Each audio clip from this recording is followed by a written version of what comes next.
All right, diving deep into early childhood development, ages 2 through 6. I'm excited for this one. Yeah, it's a fascinating period. Way more than just, ABCs and playing in the sandbox. Totally. It feels like such a crucial time, like the foundation for, well, for everything that comes later. It really is. I mean, this is when kids are figuring out how to handle their emotions, how to interact with other people. Even developing a sense of right and wrong, Right, exactly. It's like all these essential life skills are starting to take shape. which is why I'm so excited to dig into this chapter you sent us.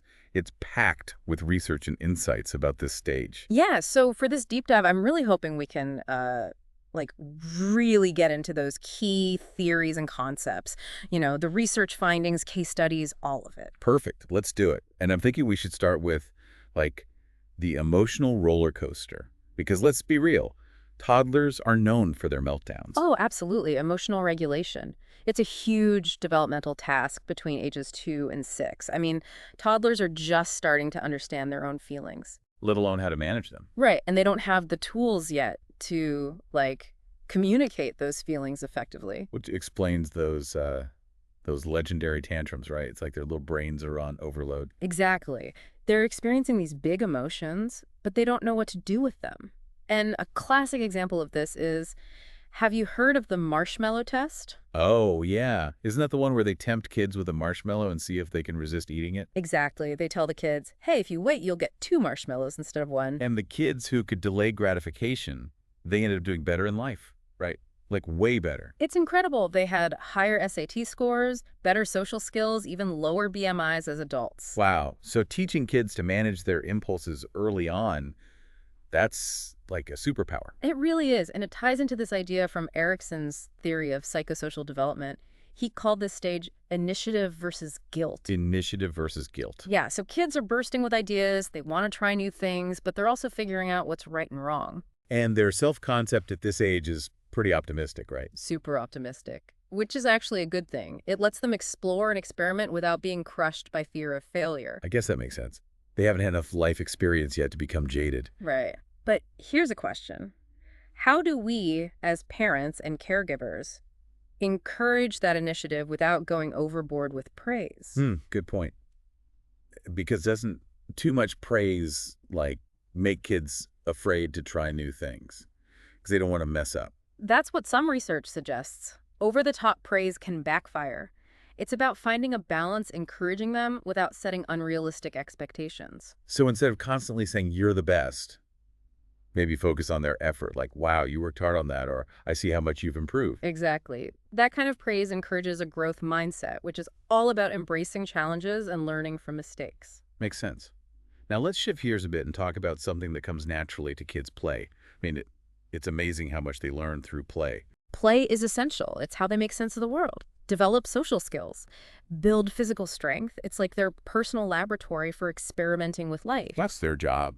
It is. And playing with other kids, that's where it gets really interesting. They're learning to navigate social situations, understand emotions, even practice that self-regulation we were talking about. So like rough and tumble play, building forts, pretend play, it's all part of the learning process. Absolutely. And all that pretend play, becoming doctors, firefighters, superheroes, it all helps them understand the world around them. And what about imaginary friends? I remember having one when I was little. Oh, those are great. They can actually be really beneficial for social development. Kids with imaginary friends, they often have stronger social skills. Really? Why is that? Well, it's like they're practicing social interactions in a safe space. They can explore different emotions, work through conflicts, all with their imaginary pal. So next time a kid is chatting with their invisible friend, we should just roll with it. Exactly. It's all part of growing up. But there's another side to this play haven that we need to address, and it's a growing concern. Screen time. You got it. Screen time. It's everywhere these days, and studies show that too much screen time can hinder a child's development. Especially during these crucial early years. Right. It's not just about the quantity of screen time either, it's the quality. Passive screen time, like watching TV or videos, it can be especially detrimental. So what's the magic number? How much screen time is okay for, say, a 4-year-old? The American Academy of Pediatrics recommends no more than 1 hour a day for kids between 2 and 6. And even then, it's best to choose high-quality content and, ideally, watch it together. Engage with the material, talk about it. Exactly. It's about being mindful and intentional with screen time, not just letting it take over. Okay, I'm definitely guilty of that sometimes. Now, speaking of being intentional, let's talk about parenting styles. Ah, parenting styles. That's a big one. Yeah. And there's so many different approaches out there. It can feel overwhelming to figure out the right way to parent. Like, is there even a right way? Well, there's no one-size-fits-all approach, but research has identified some distinct parenting styles, each with its own characteristics. And, they each have different impacts on child development. Okay, let's break it down. What are those main parenting styles? Well, you've got your authoritarian style. That's all about strict rules and high expectations. My way or the highway kind of parenting? Pretty much. Then there's permissive parenting, which is the opposite. Very few rules, lots of freedom. More of a hands-off approach. Right. And then there's the authoritative style. This one's often considered the gold standard. Okay, tell me more about that one. Authoritative. Authoritative parenting is about setting limits and expectations, but also being warm, responsive, and communicative. So it's not about being super strict or super lenient, but finding that middle ground. Exactly. Authoritative parents, they explain the reasons behind rules. They listen to their children's perspectives. It sounds like a more collaborative approach. It is. And research has consistently shown that kids raised by authoritative parents tend to be happier, more independent, and more successful in life. Wow, so it's not about being a dictator or a pushover, but more like a guide. Exactly. It's about providing both love and structure. Okay, I'm seeing a pattern here. Balance seems to be key in a lot of aspects of early childhood development. You're catching on. It's about finding that sweet spot between giving kids the freedom to explore and setting clear boundaries to keep them safe. And help them thrive. Right. Speaking of boundaries, I think it's time to tackle a topic that's a bit anxiety-inducing for a lot of parents.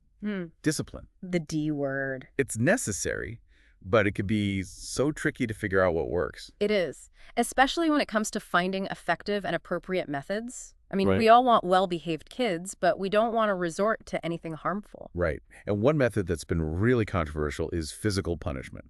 Spanking, hitting. Corporal punishment. Yeah. There's a lot of debate about it. Some people think it's necessary, others say it's never okay. What does the research say? The research is actually pretty clear on this one. Corporal punishment is linked to a host of negative outcomes for children. Like what? Increased aggression, anxiety, depression, even problems later in life. Wow, that's pretty serious. It is. So while it may have been common in the past, we know now that there are far more effective and less harmful ways to discipline.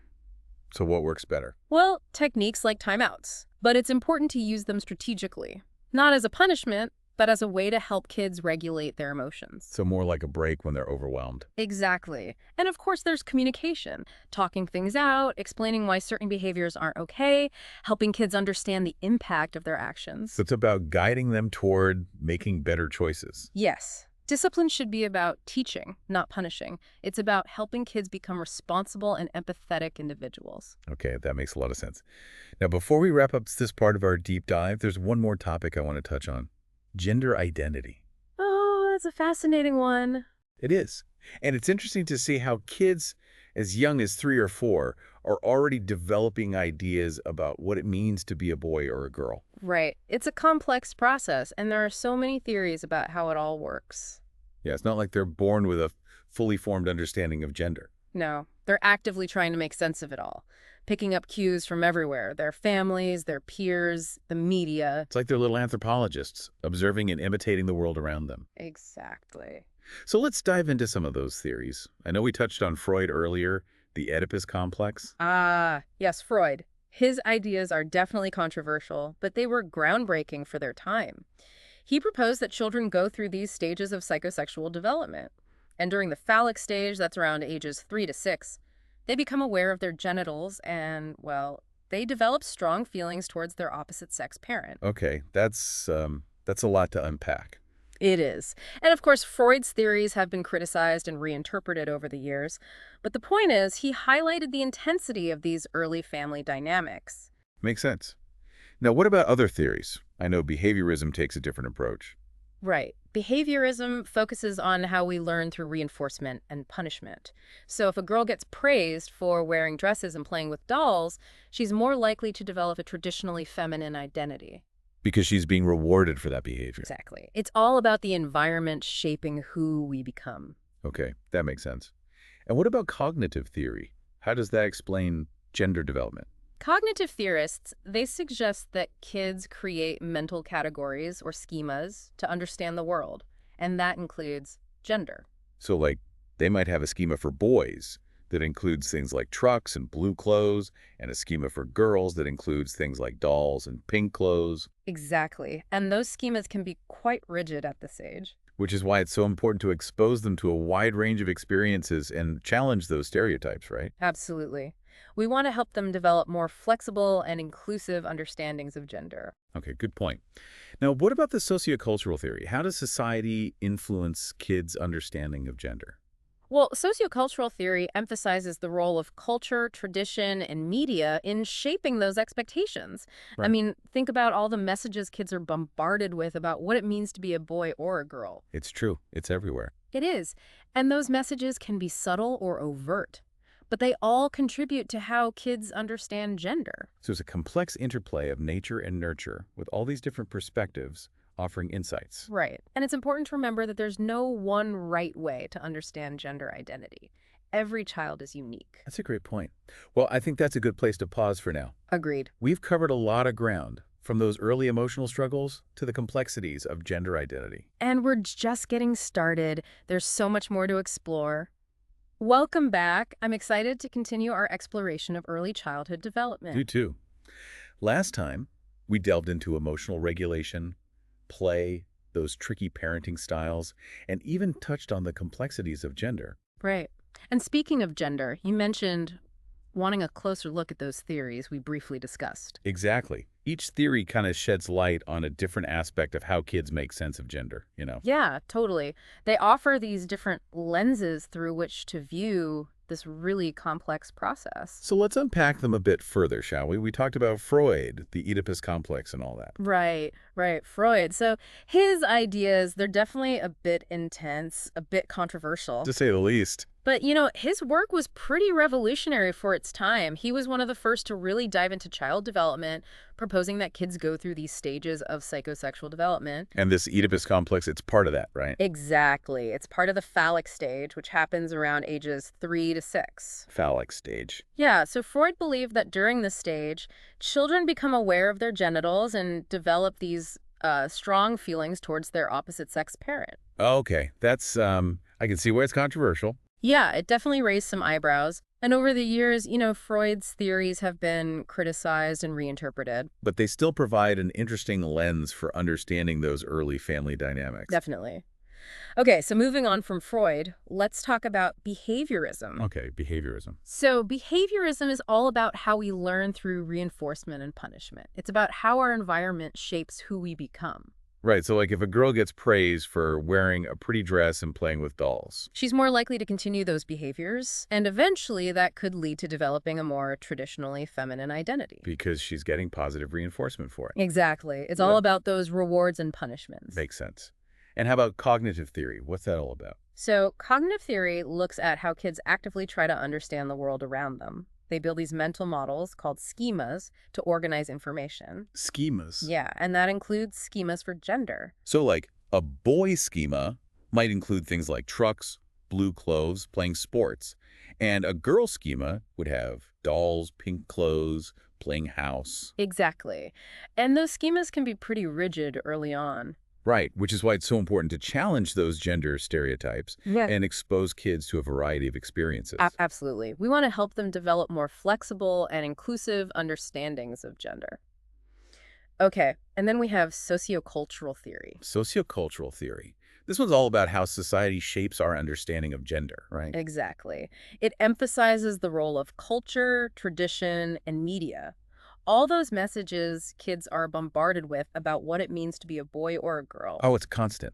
From the toys they play with, to the clothes they wear, to the shows they watch. Right. And those messages, they can be subtle or super obvious, but they all contribute to how kids make sense of gender. It's like we're all swimming in this sea of gendered messages. We are. It's unavoidable. So it's really about being aware of those messages and making conscious choices about the ones we want to reinforce. And the ones we want to challenge. Exactly. Okay, so we've talked about Freud, behaviorism, cognitive theory, and sociocultural theory. It's fascinating how each one offers a different perspective on this complex process. It is. But it's clear that kids are actively trying to understand gender from a very young age. Definitely. They're observing, imitating, experimenting, trying to figure it all out. So let's shift gears a bit now. We've talked a lot about how kids develop their understanding of themselves. But what about their understanding of right and wrong? How do they develop a sense of morality? Morality. That's a big one, right? It's a question that's fascinated philosophers and psychologists for centuries. And it's so important. We want to raise good humans. Exactly. So, are we born with a sense of morality, or do we learn it? It's a bit of a nature versus nurture debate. It's probably both, right? It seems like it. Even babies, like tiny little babies, show signs of understanding fairness and empathy. Really? Yeah. But of course, those innate tendencies, they get shaped and developed through experiences, through interactions with caregivers, with peers, with society as a whole. So it's like we're born with a moral compass, but we need guidance to learn how to use it. I like that. A moral compass. Kids learn through observation, through imitation. They learn by watching us. And they learn through trial and error, too, experiencing the consequences of their actions. Exactly. So mistakes, they're actually a really valuable part of the learning process. It's a good reminder for all of us. We learn from our mistakes, big and small. We do. Okay, so we've talked about nature and nurture. Now, how do those different parenting styles we discussed earlier influence a child's moral development? Oh, that's a good question. I'm guessing the authoritative style, with all its emphasis on communication and empathy, probably comes out on top. You're right. Research does suggest that authoritative parenting is particularly effective in fostering moral development. So it's not just about setting rules, but about explaining the reasons behind those rules. Exactly. It's about helping kids understand why certain behaviors are right or wrong, and it's also about encouraging empathy. Talking about feelings, helping kids see things from other people's perspectives. Right. And of course, modeling those behaviors ourselves. Kids are always watching us, so if they see us being kind, being fair, being honest, they're more likely to do the same. Leading by example. Okay, so it seems like a lot of this comes back to communication, open, honest communication. It really does. Now let's circle back to a topic we touched on earlier, screen time. It's a big concern for a lot of parents these days. Oh, I know.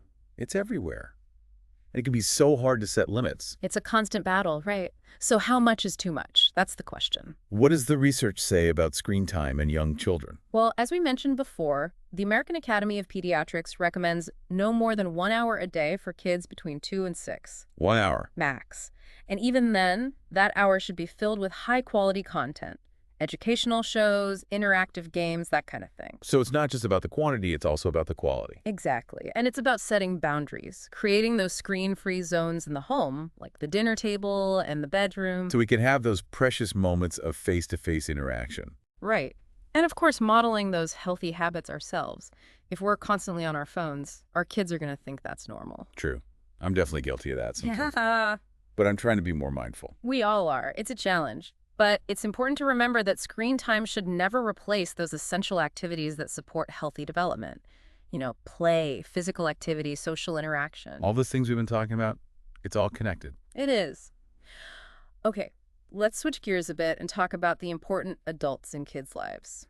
Preschool teachers. Yes. They play such a crucial role in those early years. They do. They're the ones creating those rich learning environments where kids can explore, create, and interact. Then they instill a love of learning in those little ones. Exactly. And don't forget about physical activity. Kids need to move, especially in today's world where everyone's glued to screens. Right. Preschool teachers get that. They make sure kids have plenty of opportunities to run around, jump, climb, play. It's so important for their physical and cognitive development. So yeah, preschool teachers, they're like superheroes. They really are. They deserve all the recognition and support we can give them.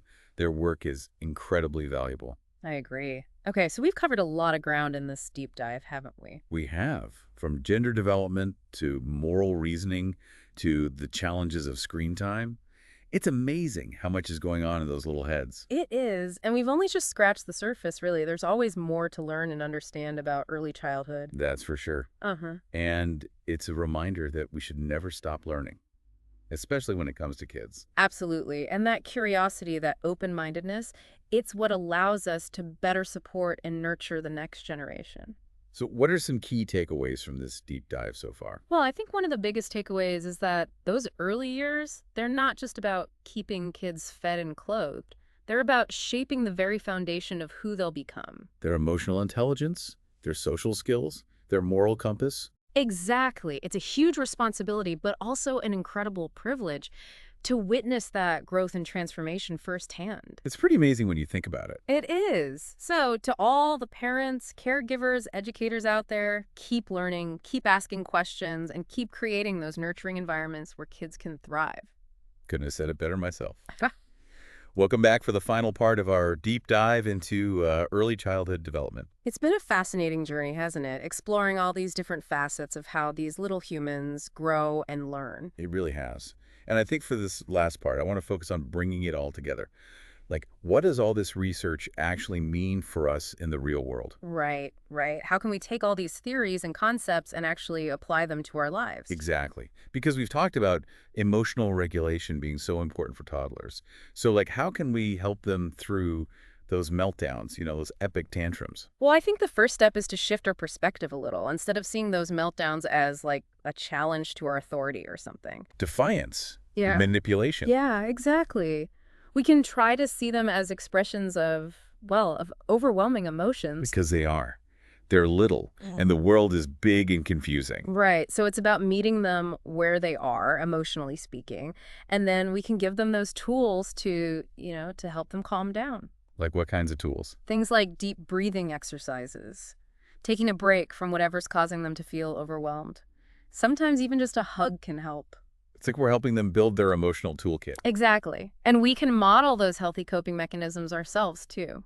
Because kids are always watching us. They're little sponges. They are. So if Yeah. they see us handling stress in a calm way, they're more likely to do the same. Okay, makes sense.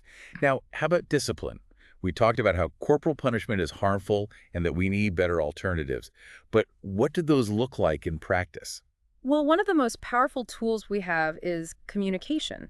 Talking things out with kids, explaining the reasons behind rules, helping them understand how their actions affect others. Right, so it's not just about saying, no, don't do that. It's about helping them understand the why. Exactly. And it's about teaching them to take responsibility for their actions. Now, what about screen time? It's a huge issue for parents these days. It's so hard to set limits. So how much is too much? And how can we make sure that screen time is actually, beneficial? Yeah, that's a tough one. But the American Academy of Pediatrics recommends no more than 1 hour a day for kids between 2 and 6. 1 hour, got it. And that hour should be filled with high-quality content like educational shows, interactive games, creative apps, not just, mindless videos. So we need to be selective, intentional. Yes, and we need to set those boundaries. Create screen-free zones in the home, the dinner table, the bedroom. Those are good places to start. So we can protect those moments for face-to-face interaction. Exactly. And again, it's about modeling those healthy habits ourselves. If we're constantly on our phones, our kids will pick up on that. Oh, for sure. It's a challenge, but I'm trying to be more mindful. We all are. It's about balance.